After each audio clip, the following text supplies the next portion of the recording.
think Venu raised a question yesterday in our group, and he was asking whether seeing that the observer is observed is a one-time action, or one has to keep on seeing it again and again as the different reactions they arise. But if you have seen something very clearly, do you need to see it again? Probably our usual daily common sense tells that if you have seen something very clearly, probably you don't need to see it again and again. But because we don't see very clearly, our seeing is very much partial. And with that partial seeing, we have some sense, but it's not yet very clear. So there is not realization yet of that fact that observer is the observed. And therefore, we need to look at it again and again. We need to see it again and again. And the opportunity to see comes up whenever this observer becomes active. That means when it starts reacting. So as we interact with the environment, through that interaction, when the observer responds, then in that response, the observer is visible. And that is the time to see it or observe it. And we have said that it is the awareness which actually is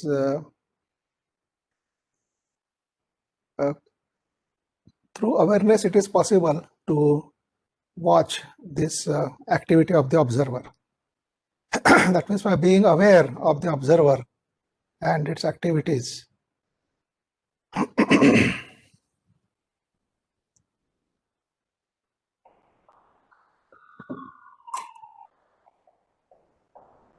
that we can see its nature and how it functions and so on.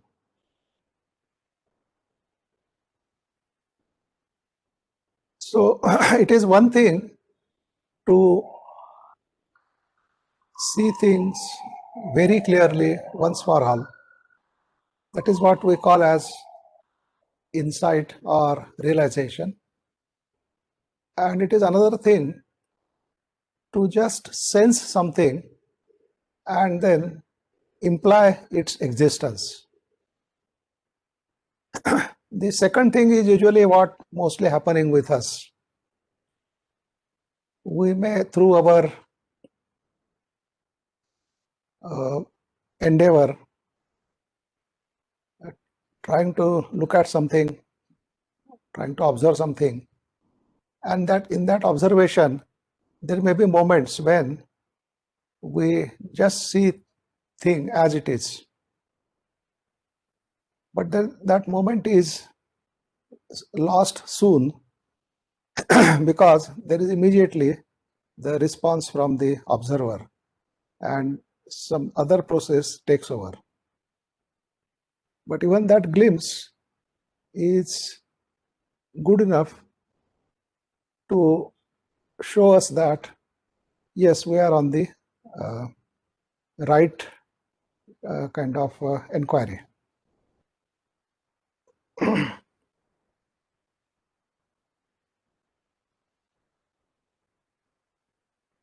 But today I wanted to talk about something else. Something else means the whatever we were discussing yesterday, further to that. That means the realization that the observer is the observed, the very way we look at things changes, it transforms. Then thought is not visible or reaction is not visible as our personal experience, but it is visible as an objective reality, as objective as any physical object. That means it is that much clear.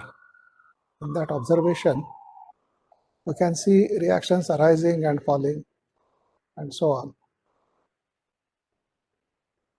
And with that kind of observation, we said that as the reaction disappears, because it has lived through its life, there is a sense of emptiness.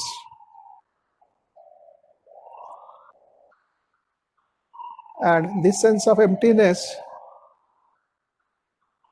sometimes is quite an uncomfortable feeling, because our tendency is usually to fill it up with something.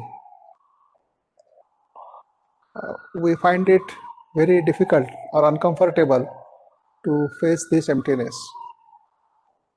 So immediately the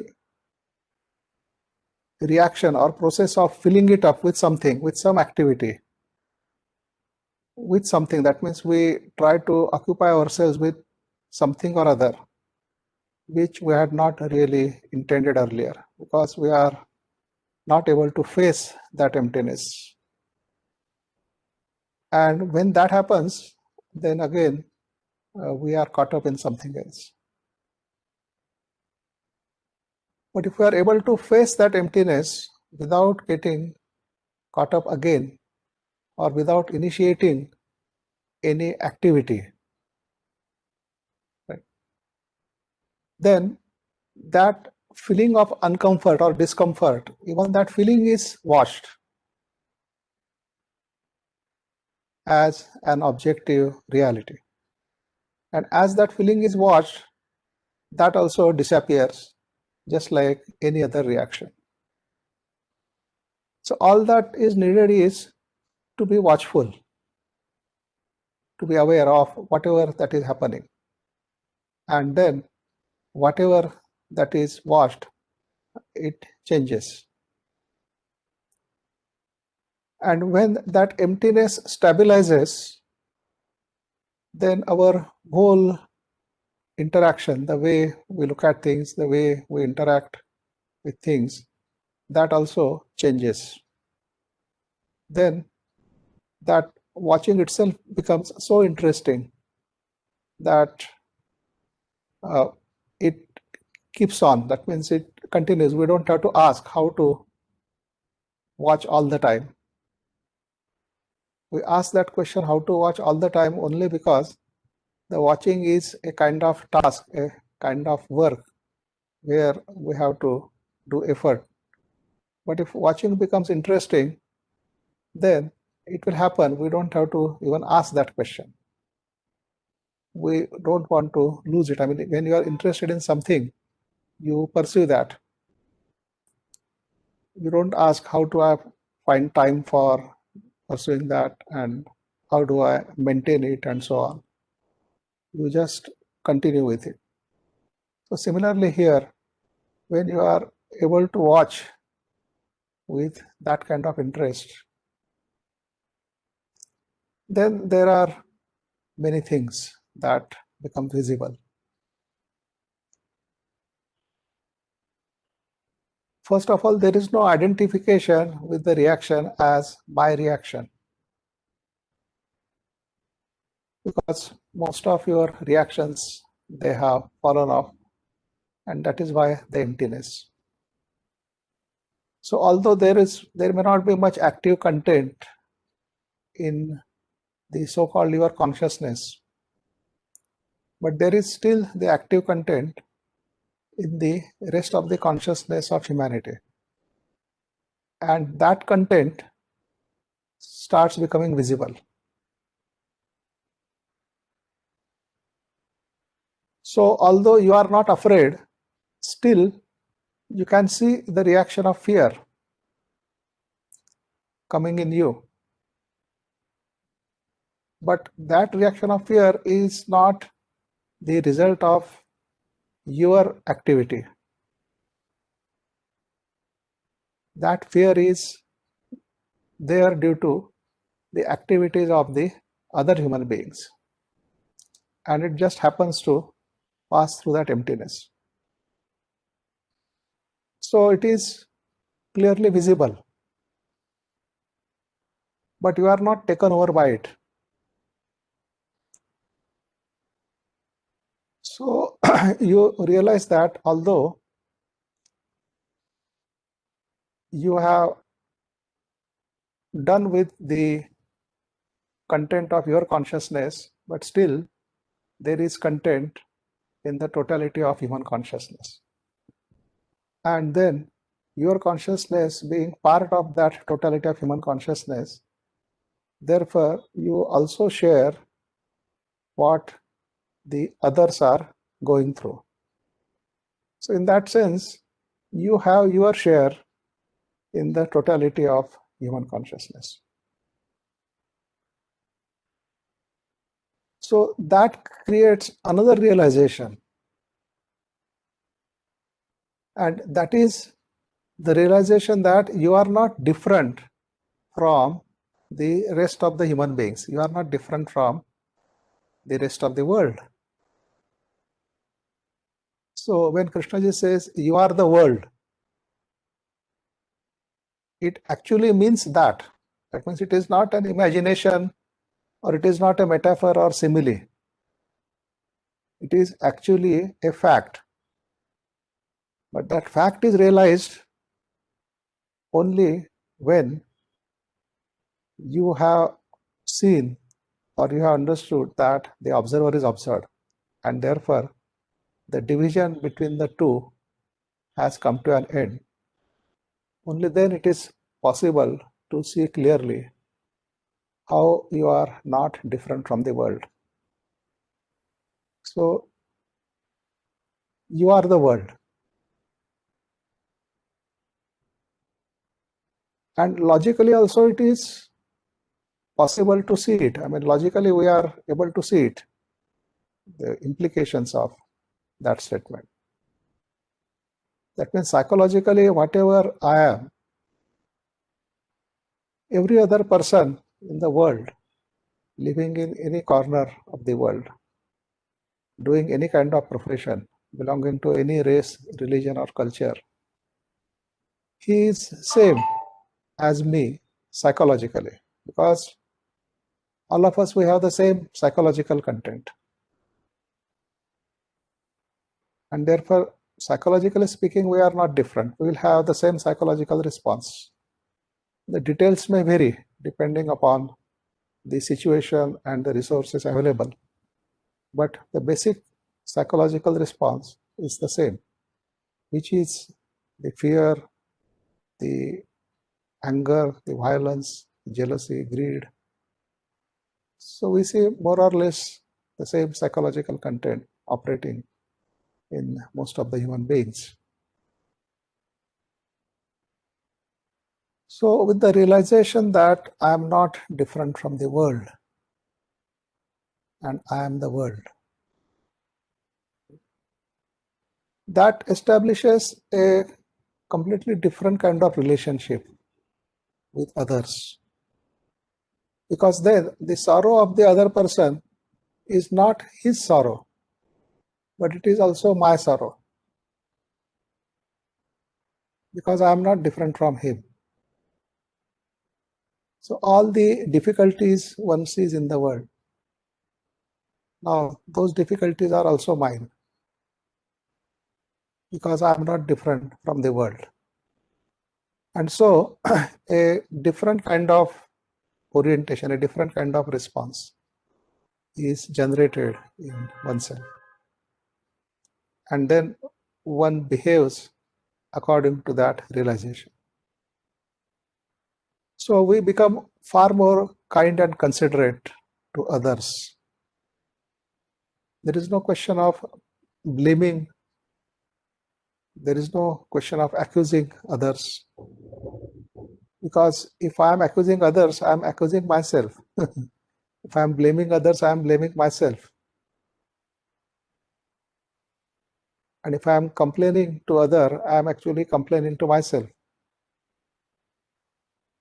So there is a sense of total responsibility.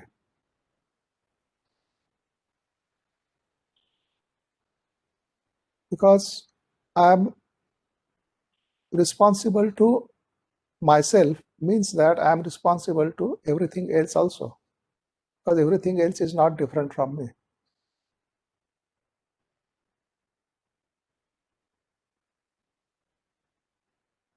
So that generates a different kind of passion in you, because then you want to do something about it. You want to do something to alleviate the suffering of the human beings. So you may not immediately end up in some social work at the physical level. That anyway anybody can do. But whatever you can do at the psychological level, most of the people will not be able to do that. So that is what probably is the action of such a person. So that different kind of passion Krishnaji calls as compassion, because that passion is towards everything. It's not restricted to certain human beings or certain living entities, but it is there towards the whole humanity, the whole world, the whole existence. And therefore it has its own inherent quality. It is not based on the time and space, which means that the compassion now and no compassion later, or compassion towards somebody but no compassion towards another person. So there is no such selection. It is inherent uh, in the person, and then it is towards everything. So it is not a quality induced by the external circumstances or external beings, but it is a quality which unfolds from within, and therefore it is independent of whatever that is happening outside.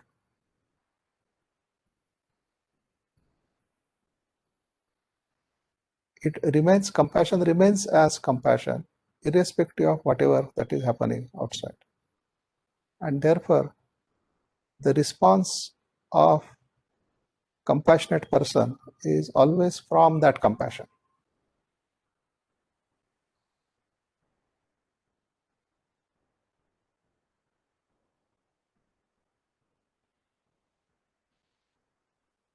So having seen or having realized this,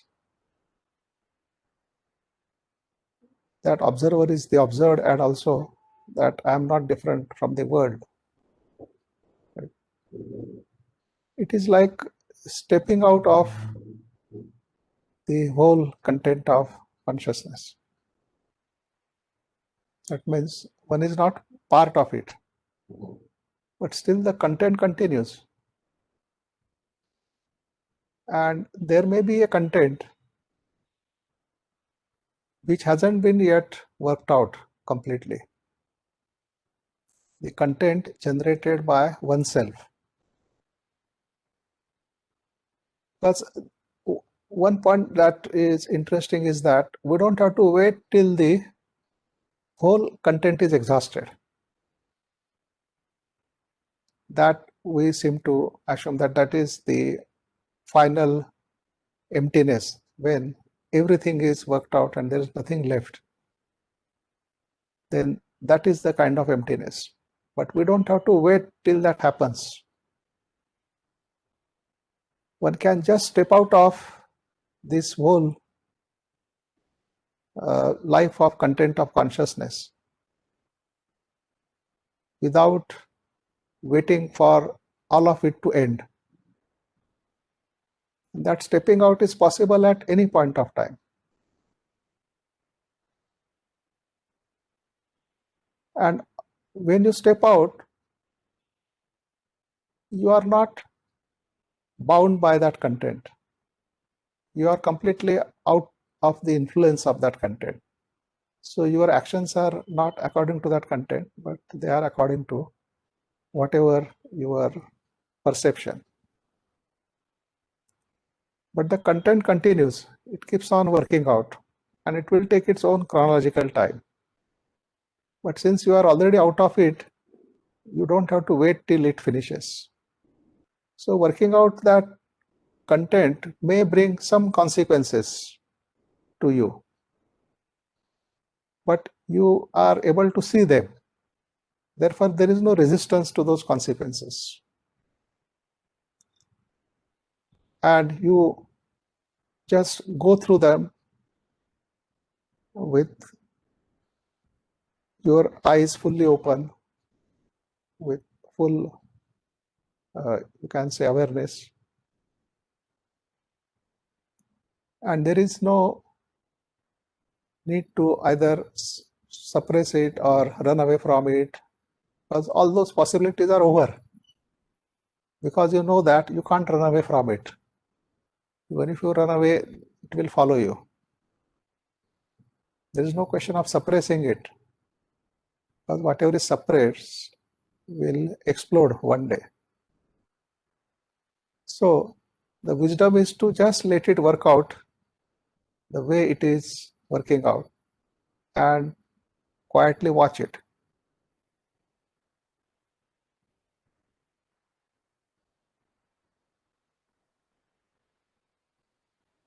So that is how one is free in one sense and yet not free, because unless all these things are worked out, the other things are not possible. But working out of these things is not taking away your freedom. You are free because you have stepped out and you are able to watch how it is working out. And in that kind of working out, whatever is worked out, it is the final working out. In the sense that when we are not able to observe objectively what is happening, that means without the realization of observer is observed, whatever is worked out, in the very working out of that, we are generating consequences for us, further consequences. That means working out of the content of consciousness is generating further content. So then that becomes quite a hopeless process, because then the consciousness can never be emptied, because the very attempt to empty it is filling it up with freshly generated consequences or freshly generated content. But here, with this realization that observer is the observed, when the content is working out, it is working out as a final process, in the sense that no additional content is being generated.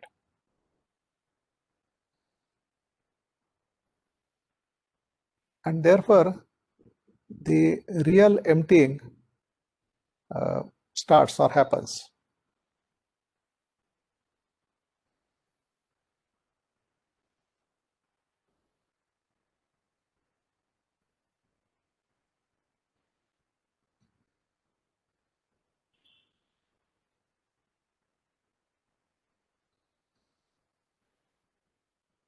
So a person watching this working out is also watching the contents of other human beings, that means their reactions, their responses, and he's watching those responses also affects those responses, because many times we are not aware of in what way these compassionate people are helping the world.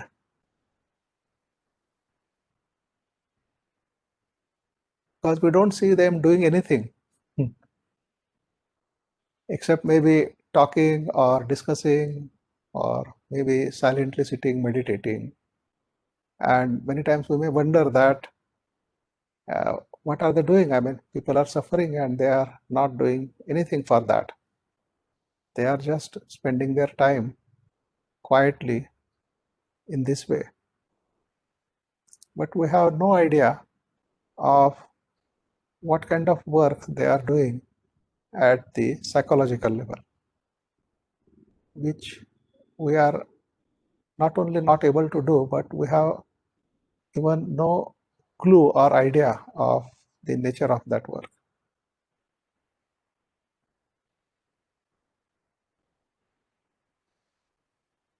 Because when something is listened to in a compassionate way, then that something works itself out quickly. That means what would have taken a lot of chronological time, that can get worked out in a comparatively short time.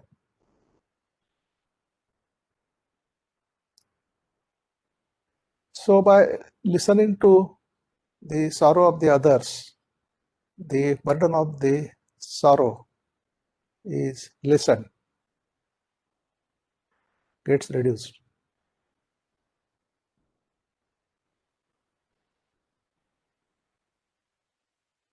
Also, when something is seen as not right or wrong, then that very seeing is the ending of that wrong at the psychological level. So it's altogether a different kind of work.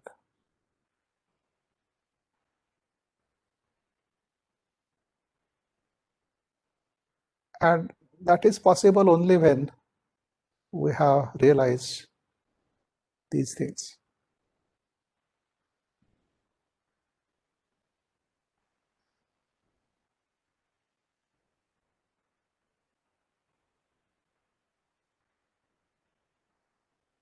So I think that is what I wanted to share or communicate. Now your questions should make it more clear if you have any questions. Sir, about this content, about emptying the content, I have one question. Yeah. Yeah. Actually, means okay. Means when the practical issue, like when we meet people, go to parties, meet friends, and maybe neighbors, relatives, they talk about gossip or whatever they talk. Then we have to participate in that. We can't just walk out and then in that interaction, lot of keep collecting, and then how to deal in this situation means we can avoid everybody and allow for this. We can just walk out also. We can't keep quiet also. And then all those gossips and contents and their ideas and political ideas, religious ideas, so many things are we have to listen, and then somehow the contents are adding up. So how to deal in this situation like? Yeah. So I think you can patiently listen to what they are talking about, and if you are getting affected by that listening, right, which means that there is a similar content in you, what they are talking about, and therefore you are getting affected. But if you are attentively listening, right, then you can also listen to that effect, and when you are aware of how it is affecting you, it is not able to affect you. So probably in listening in that way,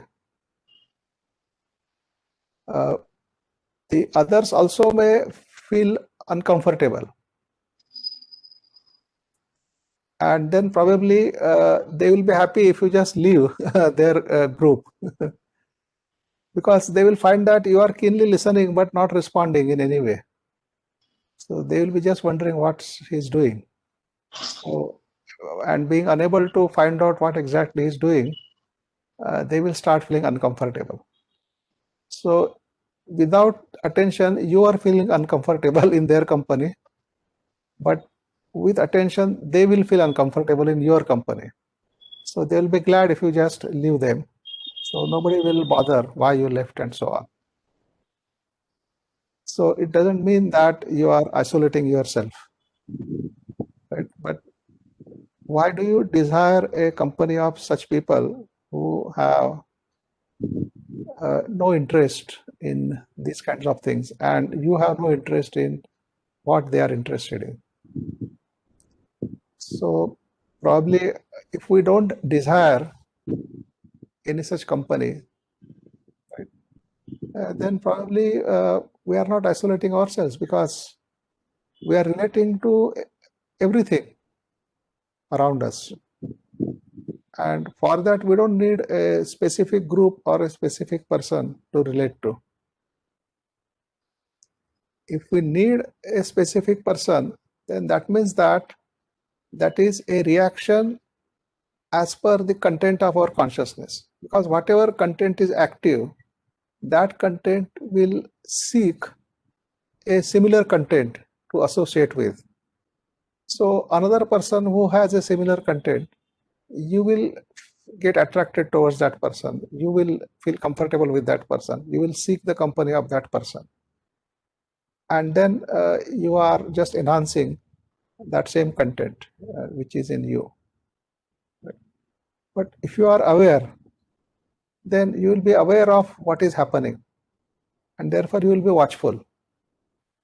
And then even if you have a feeling of discomfort, because there is that content making you go to that person, talk to him, and so on, and yet you see that it is merely a reaction as per your content. Therefore, you may not end up in that kind of action. So it is the watchfulness which is helpful in all such situations. Because you may be in a gathering of people where you may feel completely out of the place because it may be a wait party and then you have no interest in it, but you just happen to be there because somebody forced you to be there. But then you can't participate in any of that because you have nothing to do with that. So maybe you just remain there as a watchful entity, and soon the others will also lose interest in you. So you can just walk out. So I don't think it is a big problem as such. The problem is with us. That means we are afraid of what people may think of me, what they will call me, whether in what way they will relate with me. If I'm not like them, then how will they treat me? So that fear is many times makes us succumb to whatever they are forcing on us. But if you clearly see that you have nothing to do with that kind of life, right, then nobody can force it on you. You can simply walk away.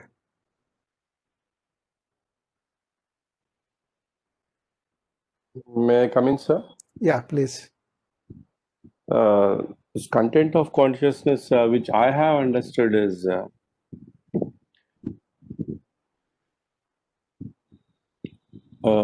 suppose you are telling me about some movie, that I saw some movie and this is the story and all that. Yeah. And I'm listening quietly. That is not content of consciousness according to my understanding. The content of consciousness is while listening, if I connect somewhere emotionally or any belief in that or all that. Yeah. That is content of consciousness. Yeah. Am I right, sir? Yeah, that's right. Because when you are watching the movie is the environment with which you are interacting. And in that interaction, certain parts of the movie affect you in a certain way. So whatever that is affected, that is the content of consciousness. So actually, only that affects. Yes, only that affects. Yeah. So watching a movie is actually living through our content of consciousness, because our content of consciousness is not only some part of it is active at a time, and lot of it is just dormant. We refer to it as subconscious or whatever it is. But then when you watch something like movie, the whatever you see in that movie, that wakes up those dormant parts also in us. So that content starts responding or reacting to that. And then we go through all that. So whatever we go through. Sorry to interrupt you, sir. Yeah. Here, not only the movie. Suppose I'm talking to somebody about politics, about Rahul Gandhi or Modi. He is talking something about Rahul Gandhi. I'm talking something about Modi, whatever. That is all not content of consciousness. What is content of consciousness is when I have some disliking towards Rahul Gandhi and that fellow is trying to support Rahul Gandhi, I get some kind of what you call reacted to that reaction going on in my mind. Same like that, supporting Modi also some kind of reaction psychologically. That is all content of consciousness. I mean, not everything is content of consciousness. Thank you. No, that is what we were actually saying, no? In the interaction with the environment, whatever within you is getting affected, that is the content of consciousness. But whatever is happening in the environment, now if the environment has other human beings, right, then they have their own content of consciousness. And then that content of consciousness is interacting with your content of consciousness. That interaction generating further content of consciousness. So can I speak? Can I ask one question? Yeah. So why do you think Krishnaji felt the need to tell us that the observer is the observed? Is it because he felt that we tend to separate the observer from the observed? And why do you think that happens? Yeah, I mean, we explained all that in the very first dialogue when we were exploring the nature of the observer. So can you please go into what more, why we separate the observer from the observed? I have not quite understood that. Yes. So we'll have to go into how the observer is made Why up that of. separation takes place? Yes. Sir, Kishore sir, if you don't mind, can I reply to him Okay. in my simple language? Yeah. As a layman's language. Yeah. Vijayji, I'm looking at you. I'm talking to you. I'm the observer. Okay. Okay. And I don't look at you as it is. I look at you through some images, through some opinions and ideas I have on you, whether they are good images or bad images, whatever. Okay. So here there are three entities are there: me, you, and in between there are images, opinions, or ideas, whatever. Through them, I'm looking at you. Am I right, sir? Is it clear now? Yeah. Now, what is important is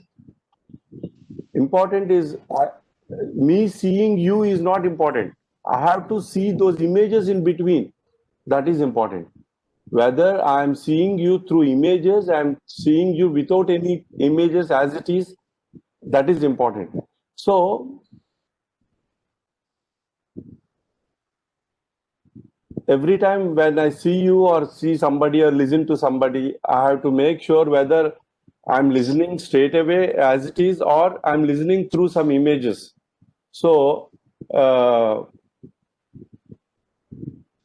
So how do you make sure?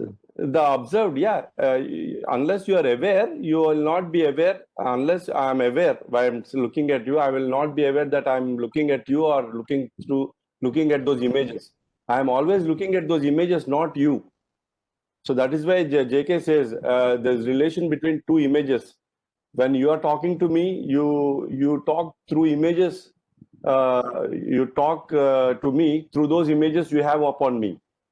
So that means an image is talking to an image. Yes, exactly. I'm not talking to you actually. Suppose if I talk to Kishore sir, I have a lot of images that he is a very intellectual person. He is from IIT. He is having a lot of knowledge about JK. So through those images only, I talk No, but to all him. that is fact, no. Where is the image? No. Yes, he may not be a good person at all, but I'm having that image that he is a good person.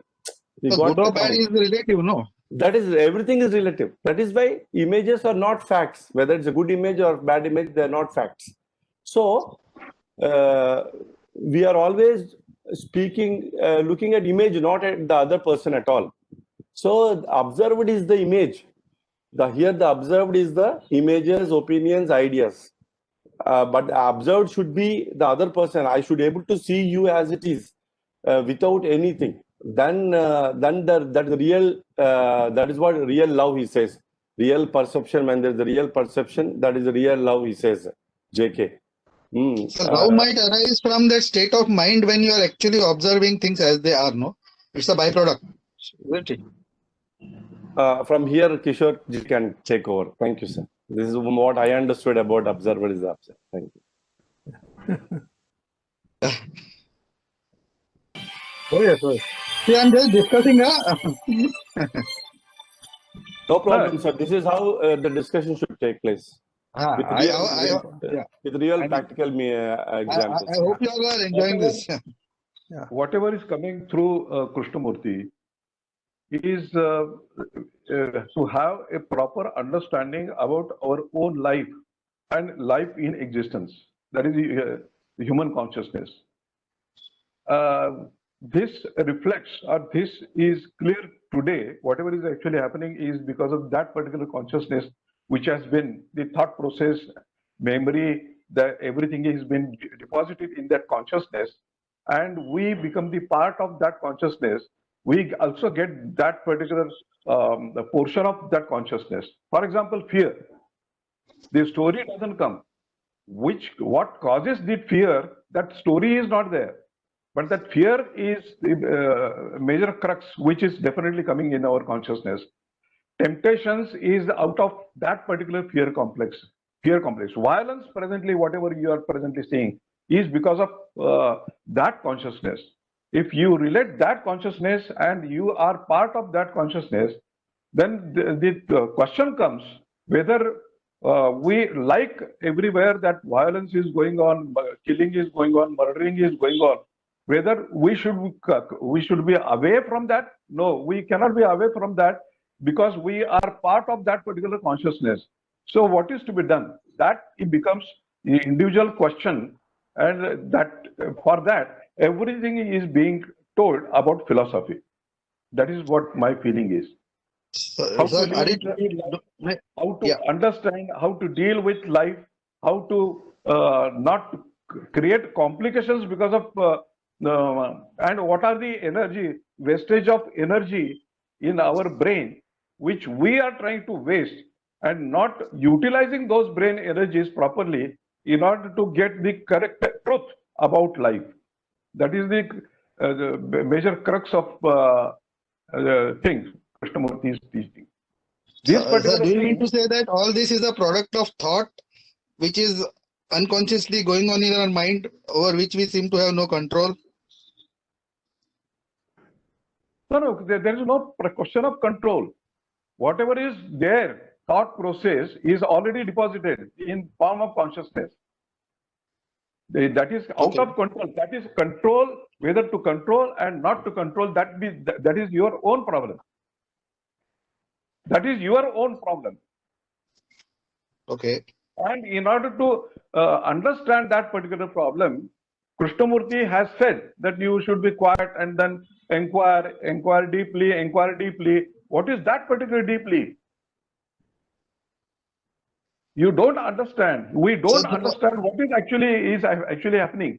And then the situation is such that for every now and then there are problems. Problems to whom? The problems are not for others. Our priority is something different. The problem is with you. Observer is observed, is a subject. which he has clarified simply because everybody should be aware that this is the fact. Whether to that particular fact, or in order to inquire moment to moment your utilization of your own energies in that particular existing in that consciousness, that is your problem. Problem in the sense, this problem exists everywhere, but that is presently not concerning to me, or I'm aware of some certain other things that I feel that I need to attend to in order to have better understanding about living of my life.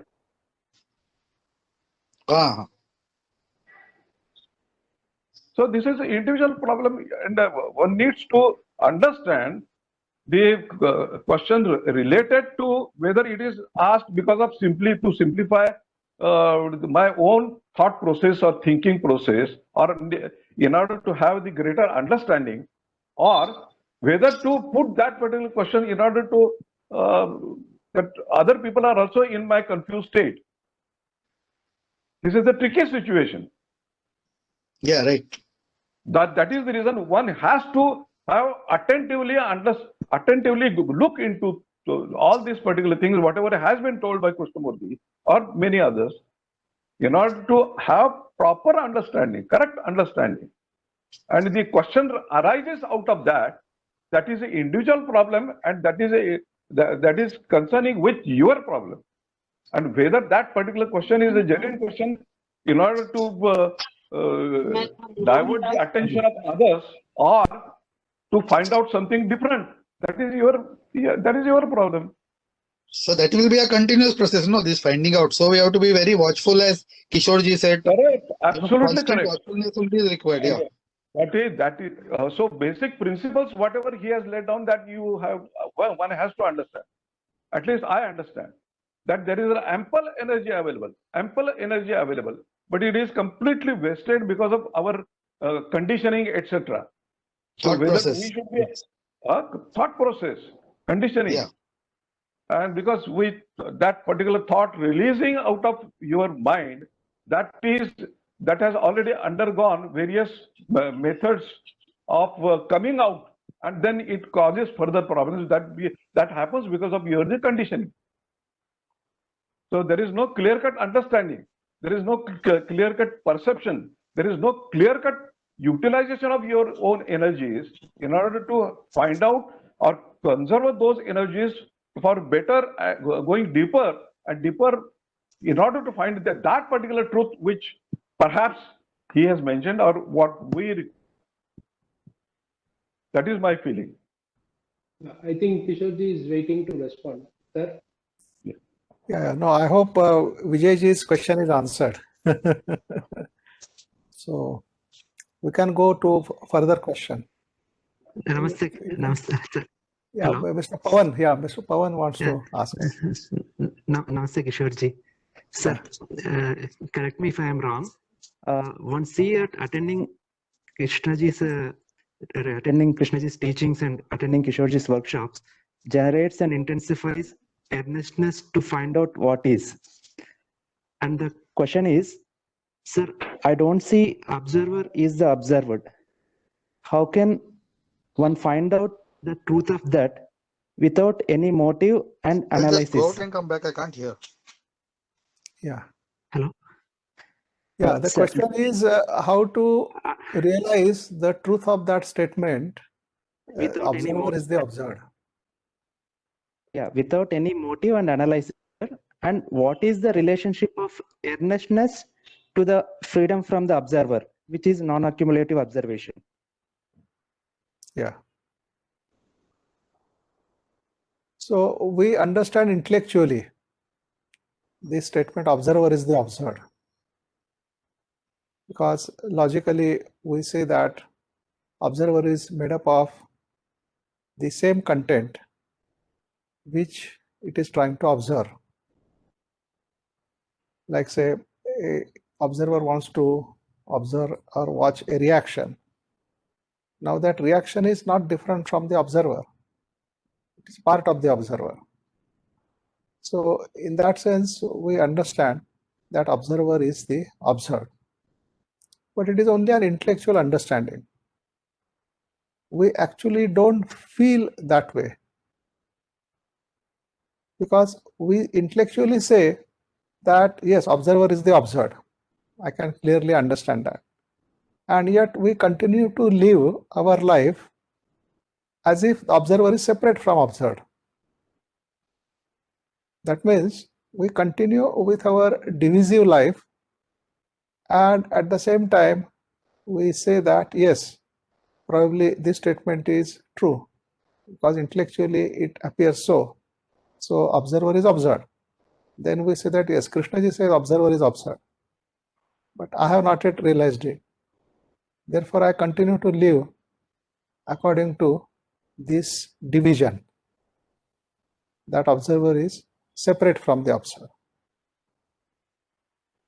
Now the question is, how does one realize this?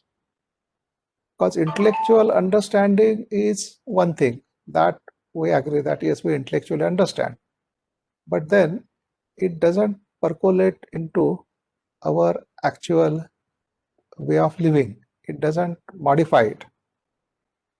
So which means that then we say that yes, I don't realize the truth of that statement.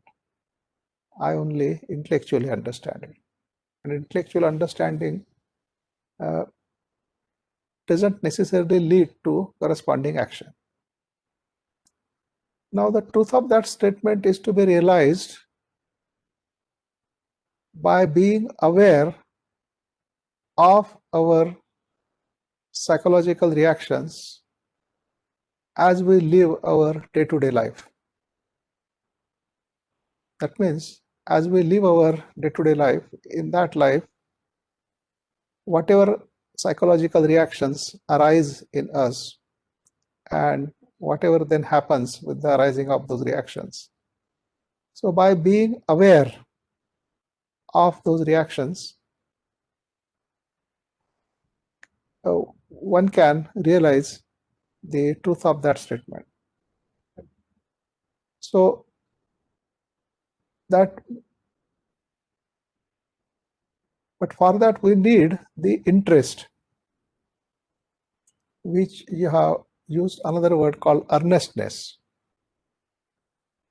So are we really earnest in realizing the truth of that statement,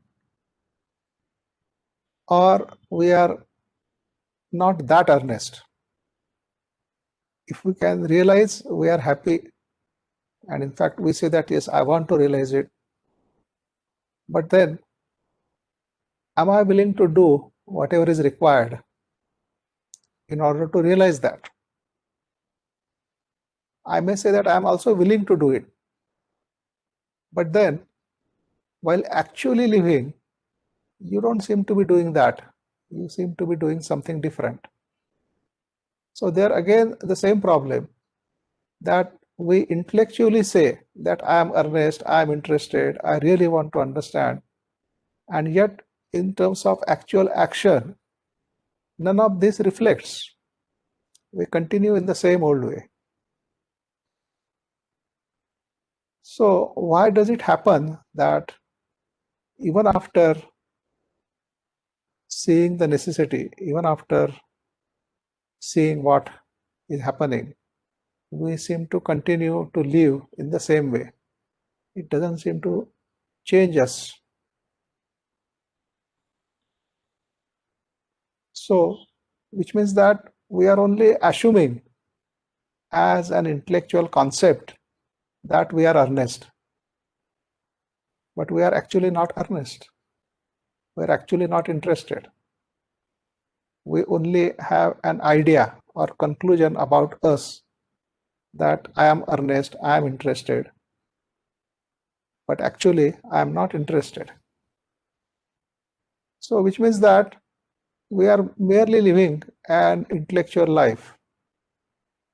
We just intellectually conclude, and then the intellectual conclusion doesn't end up in corresponding action, because we have said that thought is a material process and matter cannot initiate any action. it needs energy. The matter needs energy to be moved. Matter cannot move by itself. So in order to move the matter, the energy is required. And that energy is what is missing in us. We don't have that kind of energy. So although we may at the intellectual level agree, see, understand, and yet it doesn't have much effect as far as our actual day-to-day life is concerned. It is mainly because there is no energy, there is no psychological energy there. Because when you really desire something, you have tremendous psychological energy. An ambitious man has tremendous psychological energy, and he utilizes that energy, doesn't matter in a wrong way, but he has that energy, and he tries to achieve the objects of his ambition. A person desiring something, right, he wants to achieve that object of desire, and that desire gives him the tremendous psychological energy to move, to do anything that is required in order to achieve that. But here, don't seem to have that kind of energy. Here we are saying, we are talking about the interest to understand, the interest to know, the inclination to know. But is that intense enough? Probably it isn't. We'll be glad if we can understand that. But then we are not willing to do the kind of work that is required in order to understand those things. And therefore we just continue as we are. Although intellectually we may discuss, but in actual terms, we are the same as we were. So why this lack of interest? Why this lack of energy? Maybe probably that is how we have been living our life, in a lukewarm way. There is no passion about anything. There is no intensity about anything. It's only there are few incidences or few events in our life which we have really lived intensely. But more or less, our life on the average is quite uninteresting, quite monotonous, and we don't have much passion in whatever we are doing. So I think the same mentality functions here also. When we do hear Krishnamurti or read what he is talking about, initially there is an interest. We feel that yes, this is something new. Maybe I will get something out of it. And then out of that we do the further reading, further these things. And yet when we realize what kind of work is involved in this, what one is required to do, then we take a step back, because we are not sure whether we want to do all that. And therefore we don't realize it. So here we have taken this statement, observer is the observed. And we have said that in order to realize it, we can realize it only by being aware of the reactions of this observer in our day-to-day life. But how far we are aware of our own psychological reactions when it comes to our day-to-day life? Sometimes we are aware, then we are unaware, and then again we are aware. And then we are trying to do something about it. And other times we are just lost, we just get carried away. So I think that is why we are not able to see the truth of these matters. Krishnaji's teaching is very appealing to the intellect. It's very logical and rational. And it is possible to catch hold of that logic and convince oneself logically that yes, it is so. But that logical conviction doesn't end up in the corresponding action because the psychological energy is missing.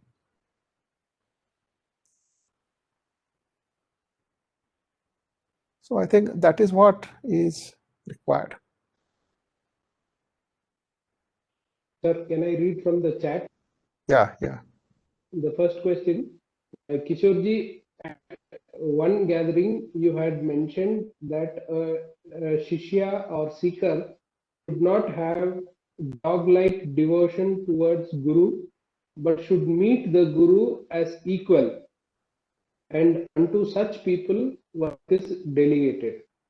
In the light of your talk now, is this how one becomes eligible, if I may say, to do work ordained? Kindly explain. The work ordained can be executed only out of compassion that you talked of now. Is that how it Yes. is? As an extension, is that how we should meet the teachings? And Yes. I mean, Krishnaji has also explained this approach towards his teaching. And in tradition also, it is said that if you just follow the teacher, then you become a good follower. If you just obey the teacher, you become a good, obedient follower of that teacher. But then there is no intelligence in you. Now, which teacher will want such unintelligent students who simply just follow him? Whatever he says, they will do, but without understanding. I don't think any teacher will want that kind of following. So the world was waiting for the world teacher, and hundreds of thousands of people became the members of that organization, the Order of the Star. They were preparing themselves to receive the world teacher, and they were expecting that the world teacher will tell them what to do, and they will just follow it, and then that will be their liberation. So they waited for 18 years. But when the world teacher did come,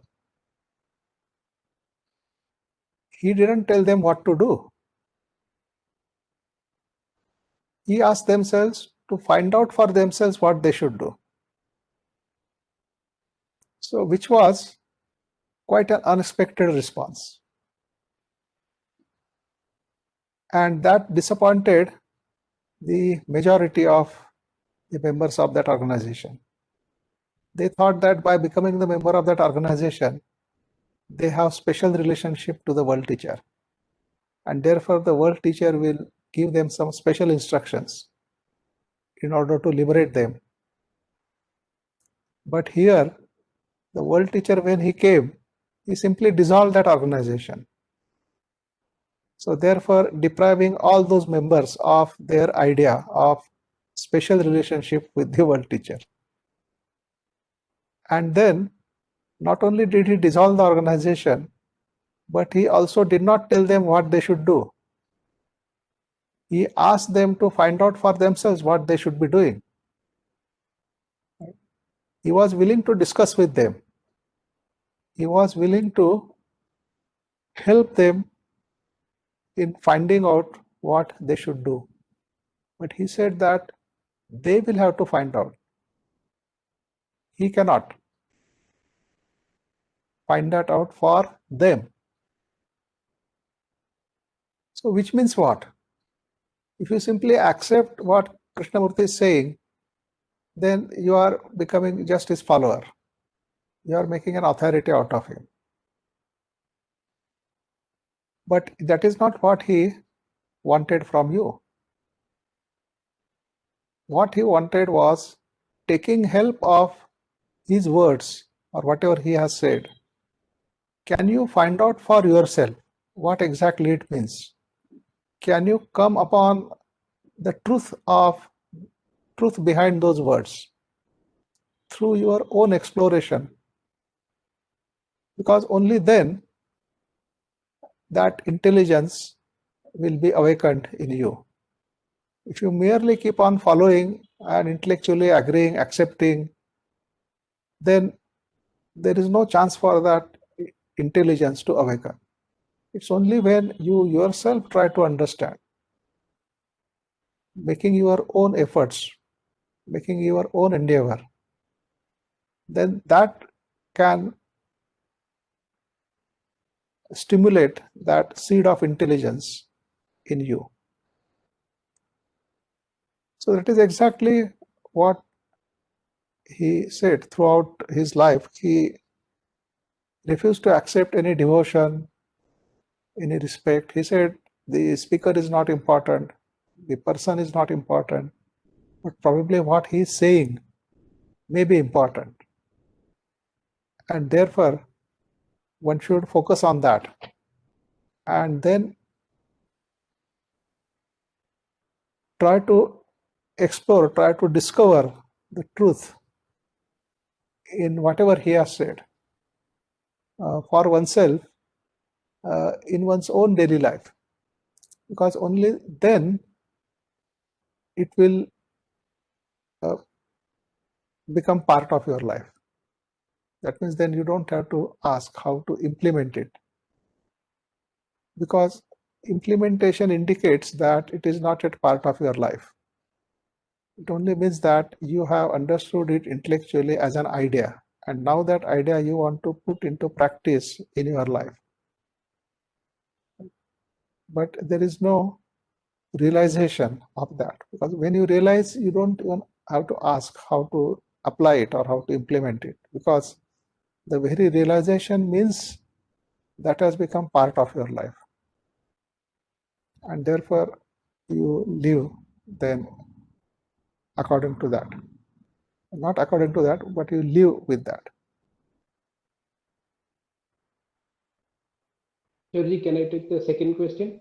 Yeah. Yeah, this is from Shivkumar sir. Yeah. As a doctor, I am skilled in action, that is the medical knowledge, but the interpretation of signs and symptoms in a particular individual requires the art of listening and the art of seeing, and will help me in my next meeting or encounter. The separation between knowledge for being skilled in action and psychological knowledge does not seem to be ironclad. I am not able to separate between gathering of knowledge for so-called accumulative learning and the other type of learning that K mentions in the second study video. Please explain. Now, the technological knowledge is understandable. You need that knowledge in order to carry out the treatment of the patient or whatever it is, the medical knowledge and so on. But what we mean by psychological knowledge is the knowledge about the other person in terms of psychological reactions. Now, that knowledge, I don't think it is required for carrying out a medical treatment. Because in fact, that may be a hindrance in carrying out the treatment. Because if you don't like certain person, how are you going to treat him? Sir, may I clarify? Yeah, please. So, when I am speaking to a patient, Yeah. I am aware of the way I'm asking questions and of the effect those questions are having on me. Yeah. And when the patient is explaining his symptoms, I'm also aware of how the patient is explaining those symptoms, and Yeah. apart from the actual words, the non-verbal communication and the way he understands those words. For example, headache may not mean the same thing to. So, in my trying to understand the symptom of headache and apply my medical knowledge Yeah. of structure and function, Yeah. equally important is how the structure and function has been or is affecting the headache in that individual. And that part is probably the most important part in medicine. And Yeah. if I think of that part, I mean, I cannot clearly say that my technological knowledge, and it's not like engineering where you can break up a machine into its parts and then you may claim to have understood the whole machine and it's working. Yeah. So here, the human machine, if I may use that word, is not only just its parts, but it is more than that because of the nature of the interaction between the parts of the body and the human side. And if I don't understand that interface, then I'm not going to succeed in appropriate treatment. Yeah, that's right. In fact, that is what is the capability of having good clinical diagnosis. That means by listening to the patient, even before you carry out the various tests, even before that, because of that ability of clinical diagnosis, you already probably know what exactly is the situation of the patient. And then So the tests are carried out only as a further verification. The clinical diagnosis is part of the science of medicine, if I may say so. Yeah, yeah. But the application of that in the treatment of the individual patient would be the art of medicine. And the art of medicine comes very close to what Krishnaji says about the art of listening and the art of seeing. The one thing that I couldn't make out now, if I don't from patient to patient see how they are, so it adds to my, and at the same time, if I added knowledge of how people psychologically respond, if it is not to interfere with the encounter that I'm going to have with another patient or maybe with the same patient, then I need to have the other kind of learning which Krishnaji speaks about. So that's what I wanted to, it was not clear for me the boundary between this other learning and that other learning. So can I add to this? So I think, any doctor, when he's listening to his patient, he does it very attentively. There is no problem there. It happens naturally to him. It is after he has left the clinic, that the problem starts for him, which we are talking about. Not really. A doctor has to listen to his patient, to give a medicine properly. He does it. No. So herein lies the problem. So as a doctor, if I use only my skill in structure and function to interpret a person's headache, then I may not be able to find out now that the headache may be because of psychological reasons. It may be at that interface. There may be nothing wrong with structure and function. So if you think of patients coming, taking example of headache only, if I see 100 patients with headache coming to my clinic, 80% of those patients now are likely to have a psychological reason for the headache. They are unlikely to have anything to do with the structure of their brain or the structure of their head or the function of the head or the brain. So it is not a question of appropriately doing the blood tests and doing the CT scan or MRI to find out the cause of the headache. Finding out the cause of the headache requires a kind of compassion which Krishnaji describes. And that, so to separate the technical knowledge and that other learning or knowledge seems to be an artificial construct. And let me tell you that most, even if you may feel that the doctor is listening attentively, many times the inherent tendency of a doctor would be to prescribe tests and to prescribe medications. But that's not the function of the doctor's function is ultimately to be able to interpret those symptoms and treat them appropriately. Part of that, a very small part of that, is doing the appropriate tests and prescribing the right medicine. Yeah, what you say is right, Dr. Iyer. It does need a different kind of sensitivity to sense exactly what is the problem with the patient. And that different kind of sensitivity. That sensitivity has to do, I think, with that second type of learning which that's described. Yeah, that's right. Right. So without listening to a patient completely, probably one may not be able to actually judge what exactly is his ailment. And this was explained by Dr. Iyer that headache may be due to many reasons, but most of the time it may be due to psychological reasons. But that unless you give a patient hearing to the patient, you can't figure it out. So I think a doctor has to be a good listener and has to listen to what the patient is saying. And also doctor has to have a sensitivity, a different kind of sensitivity where he can just sense what the patient is suffering from.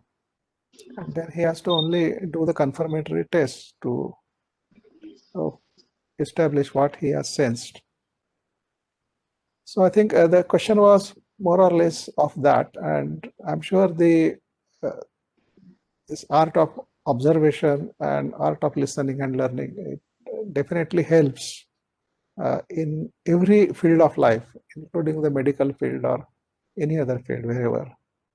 So even in the engineering also, the art of listening can help. You may ask what it has got to do with machines and all these things, but just listening to the sound of the machine also you can find out whether the machine is okay or about to develop some trouble. So anyway, but that was about that, and not question was not about the technical details and what exactly is happening and so on.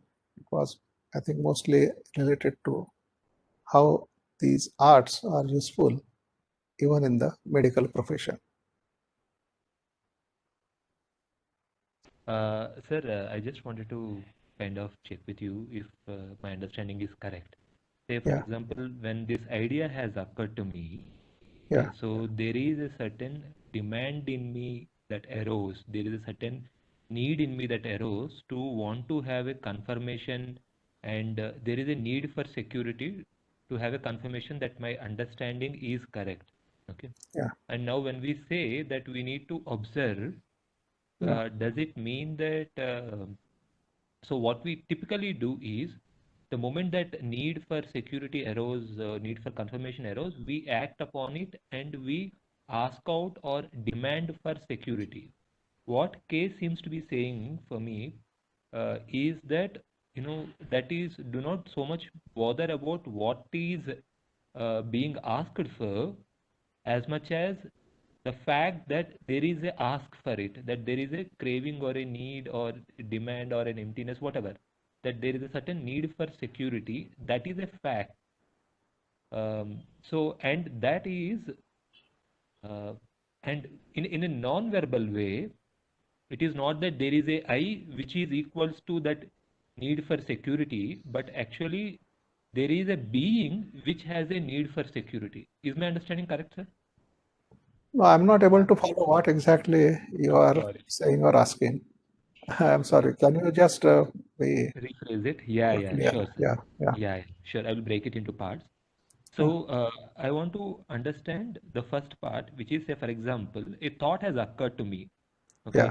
This is my reading of what observation means. That's a thought that has occurred in my mind. And after that, another thought has occurred. Let me check it from Kishorji. That's another thought. Okay. And typically, I would act upon that need which arose, that, which is a need for security or a confirmation that my understanding is correct. And when K says observe, my is it correct to say that K is telling do not focus or worry so much about fulfilling that need, as much as observing the fact for it.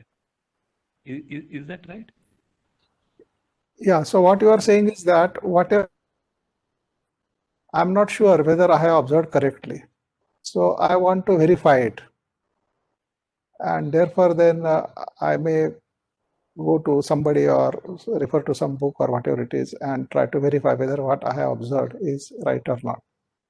Right? Yeah. And then So, K is saying, yeah, just if I may complete. And yeah. K seems to be saying what is important here is not whether or not the understanding is correct, but the fact that there is a need for confirmation. Yeah, so he is asking why there is a need for confirmation. Yeah. That means, is that a psychological need? In the sense that one may be afraid of making mistakes, or one is afraid of going astray in one's inquiry. And therefore one wants to confirm whatever one is thinking or finding out, whether it is correct or not. Right? Yeah. So then it is an action initiated by fear of going wrong, because if I go wrong, then I'm not, the consequences are not acceptable to me.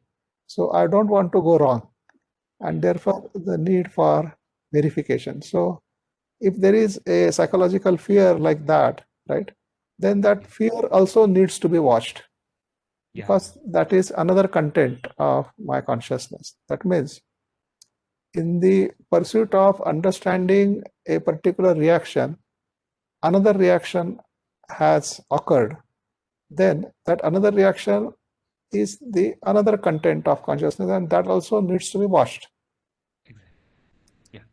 So there is nothing wrong in the need for verification. I mean, but if that need is out of that fear, which is a psychological content, then that fear has to be watched. Why one is afraid to make mistakes, right?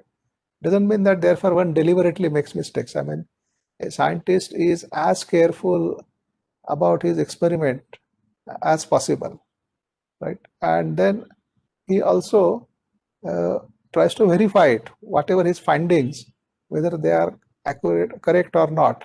So there has to be a verification of that by other sources. So it is as per the need of the situation, and it is not out of fear. That means a scientist is not afraid that whatever he has found out, it may be wrong, and then he'll become a laughing stock of the other scientist, and therefore he is afraid, and therefore out of that fear he is trying to verify it and so on. There is no such thing. I mean, there is this clear understanding that whatever is the finding, if there is any factual truth in that, then that should remain as it is under any circumstances.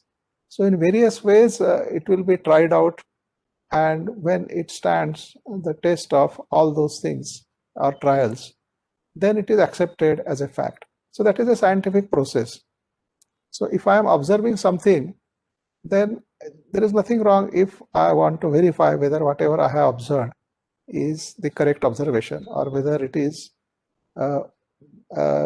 my biased observation, or whether I have gone wrong. Right?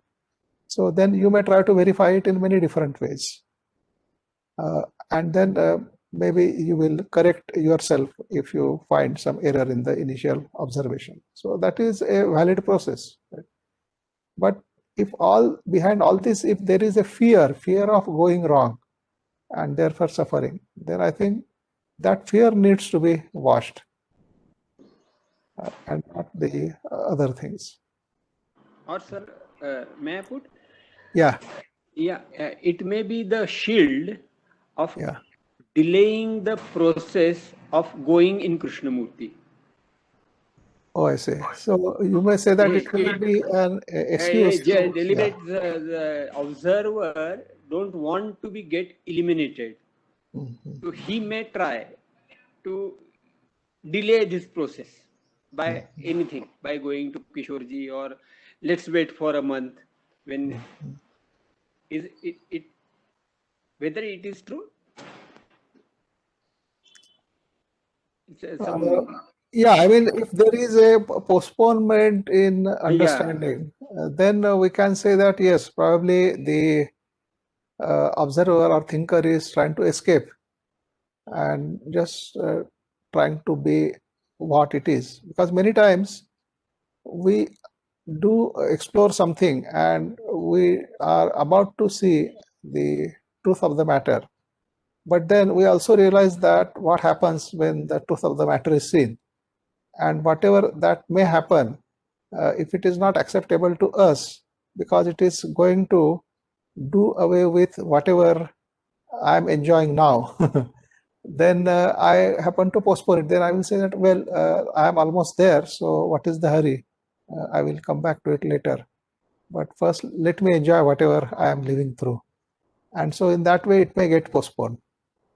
Because people are, or sometimes it may not be pleasure, but it may be just the feeling of discomfort. The discomfort of just being out of one's groove in which one has been living one's life. So one is comfortably trotting along in one's life, and then this different understanding means that groove is no longer there. I mean, you are out of it, and that can create a sense of discomfort. And if you are not watchful about the discomfort, then that may result in the postponement. One may say that, well, I will come back to it later. There could be various kinds of reasons. In various ways, one can end up in postponement of the actual.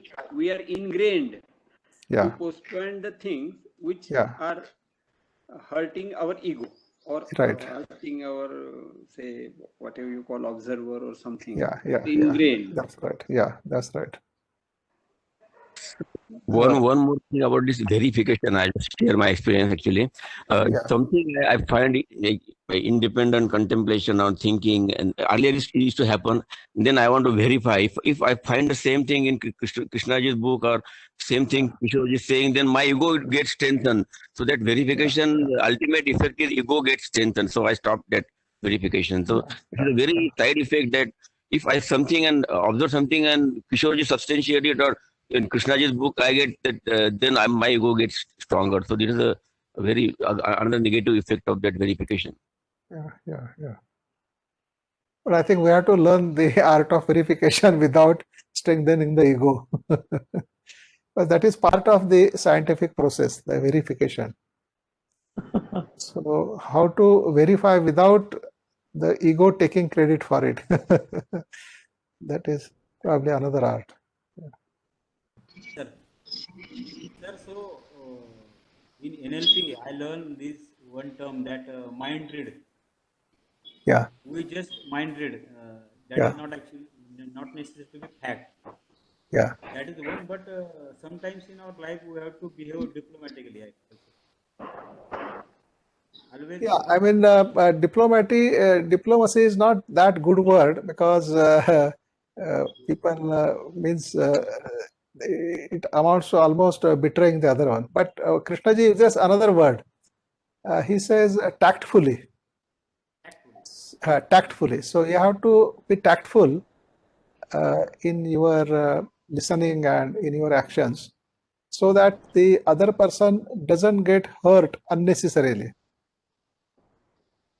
In the sense that you have no intention to hurt the another person, and yet the way you may act with regard to that person, that is likely to hurt that person. So which means that then you have to change your way. You want to say something to the other person, right? And you have very clear conscience. There is no intention or motive to hurt another person, but in fact to help him. But yet the way you are going to talk to him, if it is going to hurt him, then your whole purpose is defeated. So that is where the tact comes, that you convey whatever you want to convey in a tactful way, so that the person is not hurt and he takes it in the right spirit. So that doesn't mean that you are being dishonest or hypocrite, because it's not that you are saying one thing and doing another thing. or you have something else in mind and you are doing something else. So it is not that kind of division. I mean, it is just the way you convey to the person, right? That way also should be appropriate so that it leads to the desired effect or desired result and doesn't go astray. So in that sense, the word tactful is used. While in diplomacy, the diplomacy is just to achieve your goals, doesn't matter what happens to the other party. So that kind of recklessness or carelessness is there in diplomacy, ruthlessness rather. But here there is none of that. Here, in fact, you want to really help the other person, but the way you may try to help, right? If it is going to offend that person, if it is going to hurt that person, then you have to change your way. Then maybe you'll have to do it indirectly or whatever way. I mean, if you are sensitive enough and tactful enough, you will find out the way to help that person. Suppose the person is come through diplomacy to us. Yeah. How we can reply? Yeah, I mean, a person who is diplomatically dealing with us, I mean, if you are sensitive enough, you can sense his hypocrisy. You can sense what he is saying and what actually is in his mind, right? It is possible to sense it and therefore then respond to him correspondingly. Because they give a very interesting definition of a diplomat. So diplomat is a person who tells you go to hell in such a way that you are actually very eager to go there. So that is the way of diplomacy. It is very, you can say, a very cunning and ruthless way of getting things from the other person. It doesn't matter even at the cost of the interest of that person. So that the diplomacy doesn't have much place in Krishnaji's approach, but he uses the other word, which is tactful. Tactful in the sense that if whatever way you are going to convey to the other person, if that way itself is going to result into something else, then you have to change that way. Then you have to find out different way of conveying it. And that's all. So is it right to say that who is watching the images? I can say intellectually intelligence as per the JK's teachings. But I really want to know who is watching those images. Thank you. Actually, this is because of our conditioning. We think that somebody has to be there in order to watch. That means for any action, there has to be an actor. But that is due to conditioning, and it may not be necessary that somebody has to be there in order to watch. What we can say is that the reactions are being watched, but not by whom. I think somehow we have to get that sense into us that for actions, the actor may not be necessary. So like say in the cosmos also lots of things happen, but all those happenings are the result of the cosmic order. But then it is not palpable to us. So therefore we create an entity called God, and we say, okay, God is doing all these things. But there is no such need to create that entity. Maybe it is our it becomes a need due to our logical limitation or limitations of our logic, the way we consider things and the way we understand. So in that understanding, probably there is a need to assume that there has to be an actor, but actually there is no need of actor at all. There could be just the actions, the happenings. Yeah. Thank you, sir. Thank you. Yeah, Vijay, you can now go ahead about with verification, I think the process of verification itself is a process of time, and going into verification will defeat the purpose of observation, and it will continue like that. You go into thought, so one should not verify in the first place. Yeah. See, because this is a moment to moment thing, no observation. So if you are doing it, I don't think you need to even verify it. Yeah, through the observation, if you are concluding something, then that conclusion needs verification. But if there is no conclusion, right, probably there is no need of verification at all. In fact, verification would be a process of time and you would get all more and more confused. Yeah. So either you have seen or you have not seen, right? Exactly. Exactly. But I may create an illusion that I have seen. That possibility is also there, because either I have seen or I have not seen. So I may end up saying that yes, I have seen. And when I do say that, probably that needs a verification whether I have actually seen. Because what I have seen, that is the content, that is the conclusion. And that conclusion needs verification whether what I have seen is really that. But if there is no conclusion, then there is no need to verify at all. Right? Exactly. One just sees. Yeah, that point is very clear, Vijayji. Yeah. Sir, Yeah. I just want to know, is it the thought always in the form of observed and observed, keep shifting the places, and always the mind keeps us in the flow of one time taking a stand observed, the other time taking a stand observed. So is it the play of the thought all the time and just engulf with this? Otherwise, there is something more than this observation and observer. Yeah, the play of thought is going on all the time, because we have a lot of psychological content which is being constantly provoked either by external inputs or through our own internal activity. And because of that, the thought is always going on, the play of thought. We call it as a kind of chattering.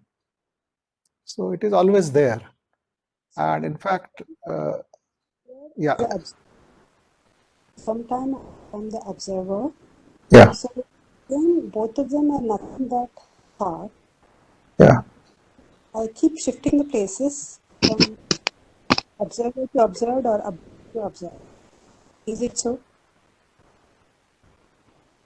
As a reaction, as a feeling, as a thought, I'm always dealing with only one thing that is called thought. Yeah. In various images, in various thoughts, in various feelings, in actions, in images.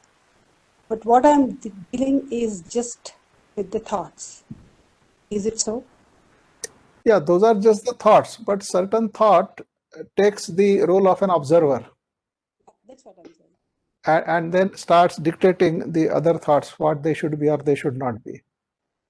So that is what keeps on happening all the time.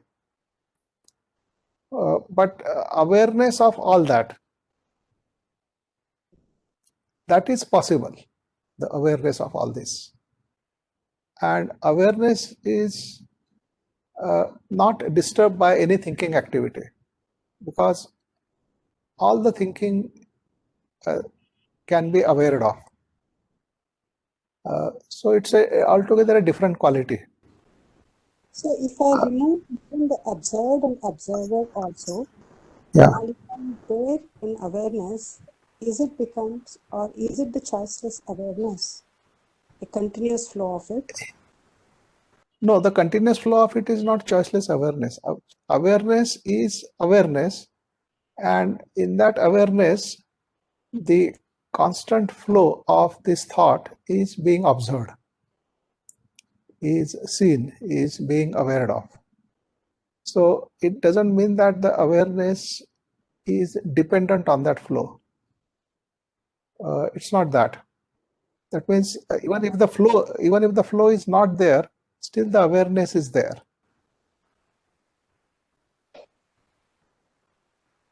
Like what I mean to say is choiceless awareness of me being as observed and Yeah. the observer. All Yeah. the time being able to have that awareness. Yes. Is it a Yes. choice awareness, or is it what it is? Am I looking at what it is? If I'm just being, not even categorizing observed and observer. That's right. You don't have to categorize it. You can, there can be awareness of the whole movement of thought. That means the whole play, that some thought acquiring or taking the place of the thinker and dictating the other thoughts, and then the thoughts, some other thought taking that role, and all this play, this whole thing is being aware of. And that is possible that one can be watching this whole play of thought all the time as it is happening.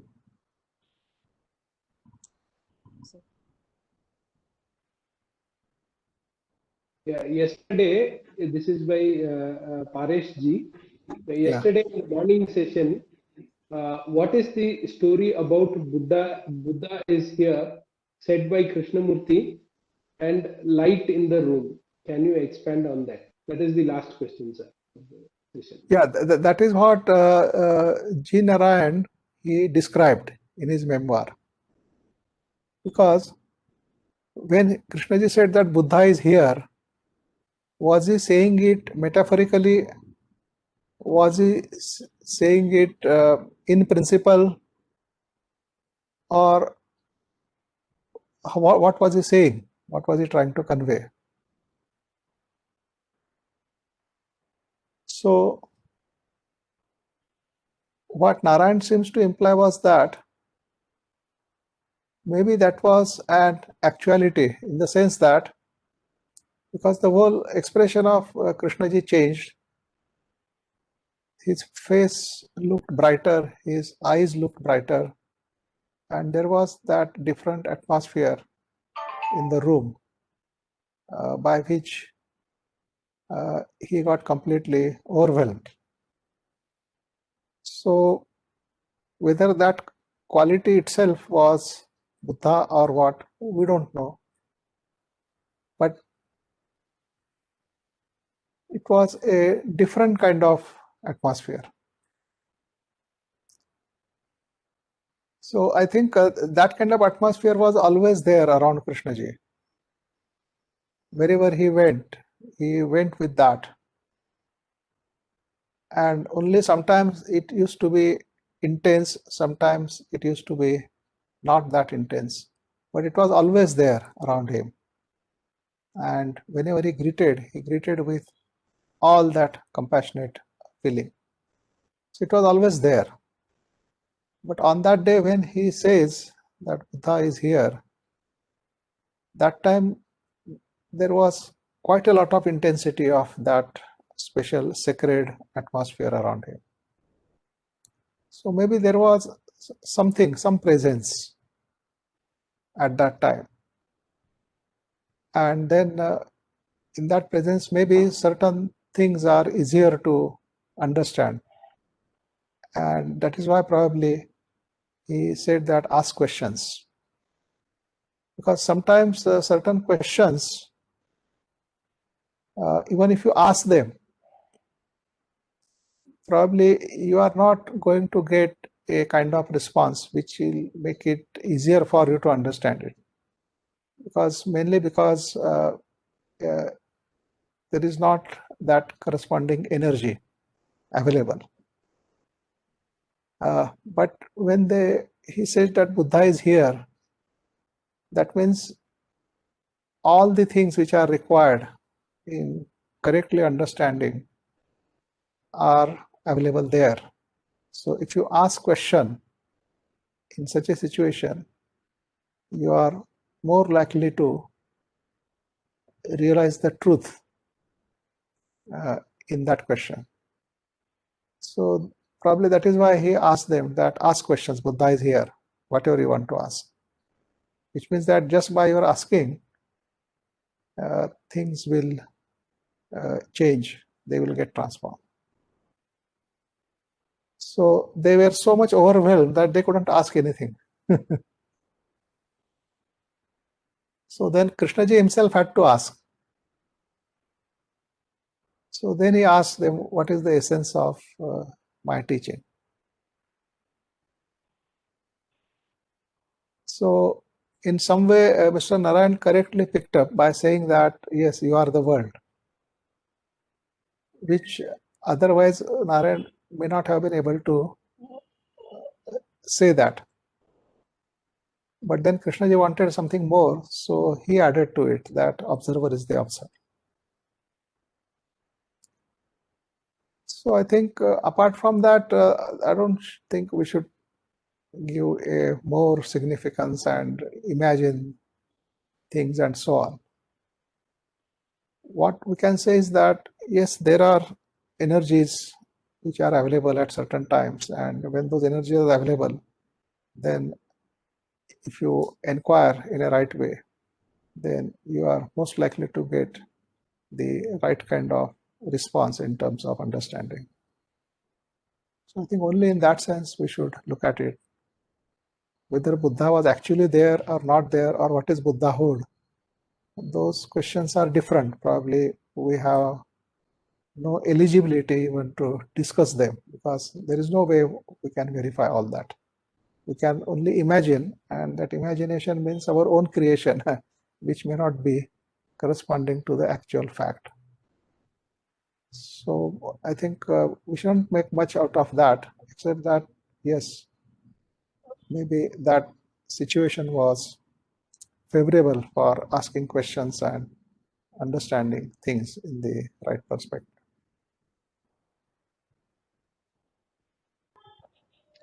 So one observation or request. Yeah. So this is on the question of enquiry and change, sir. Yeah. Could you go into it more in the next session? Because just taking the example of what has been happening since yesterday and today in this workshop. Yeah. Yesterday we explored the topic of observer is the observed. Yeah. And today in this session, you started by how seeing with this realization that the observer is the observed brings about a certain emptiness. Yeah. And in that emptiness, you explained how one comes to the realization, or one comes gets a deeper understanding of the statement of Krishnaji that you are the world. Yeah. So this was the progress of the discussion during the workshop. Yeah. Yeah. But what has happened is somehow this has not really sunk in, as reflected by the questions that we've raised in this session. Yeah. All the questions are coming from what we already know. Yeah. The theme of the workshop is not getting reflected in the questions that are subsequently. Is my view? I may be wrong here. So I felt that maybe in the next session, if you feel it is right, could go into this question of how to have an inquiry that is deepening, and how that inquiry actually brings about a change in us. Yeah. Yeah. Yeah. I think that will be a very interesting question to go into. And I think probably, yes, probably required. I think in this case, what has happened is that all people had not attended all the sessions. So some people had missed some sessions. So whatever they have missed, they seem to ask about that.